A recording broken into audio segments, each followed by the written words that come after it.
सम्माननीय सभामुख महोदय, अब यो संसदको यो अर्को नियमित जो प्रधानमन्त्रीको जवाफ हामीले नियमित मागि नै रहेका छौँ, तर योभन्दा अलिकति पर जान मन लाग्यो।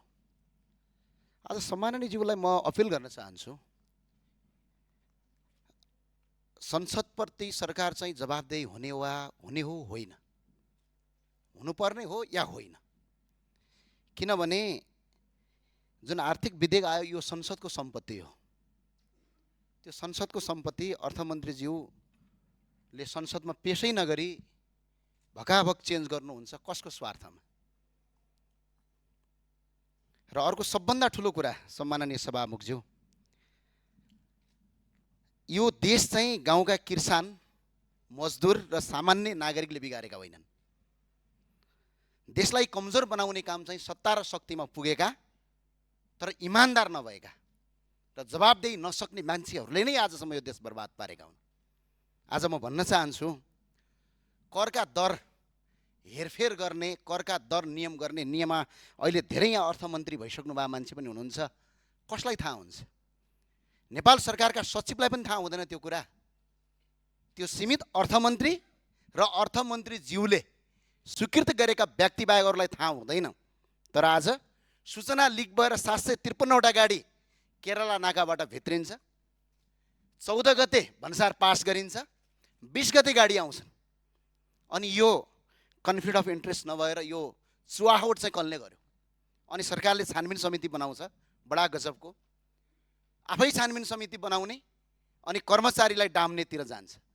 हामीलाई थाहा छैन बजेट बन्दाखेरि बजेटका करका दरको हेरफेर गर्ने र दर कति हुन्छन् भन्ने कुरा नितान्त अर्थमन्त्री बाहेक कसैलाई थाहा हुँदैन। यदि त्यस्तो अपराध गरेको ठहरेमा राजद्रोहको मुद्दा चल्ने नेपालमा कानुनी व्यवस्था छ। सम्माननीय सभामुख महोदय, आज कसको आधारमा यो गरियो यसको जवाफ अर्थमन्त्रीले संसदमा दिनुपर्छ।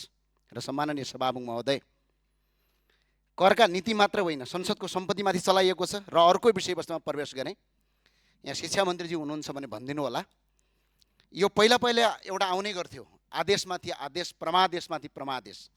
अहिलेको सरकारले पनि आदेश दियो, फी लिनु हुँदैन भर्ना फी भनेर।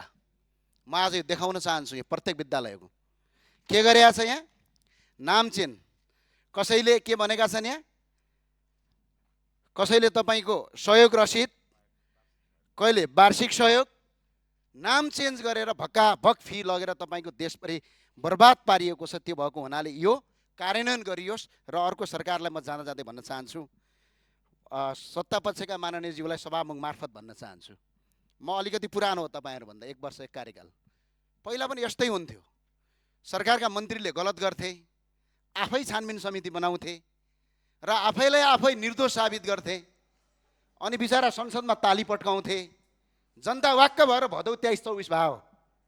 तपाईँहरूलाई ध्यानमा राख्नुहोस्, देशका बहालवाला मन्त्री र देशको अर्थमन्त्रीमाथि छानबिन अर्थ मन्त्रालय होइन, संसदीय छानबिन समिति चाहिन्छ। त्यसबाट छानबिन गर्नुपर्छ हामी, किनभने यो सामान्य कुरा होइन। यो आज देशका करका दरहरू हेरफेर गर्ने सूचना लिक गरेर आज कसरी आयो त्यो सूचना? त्यो सामान्य कुरा हो। अनि भन्सारको एउटा कर्मचारीलाई थाहा हुने कुरा हो त्यो? कसलाई थाहा हुन्छ?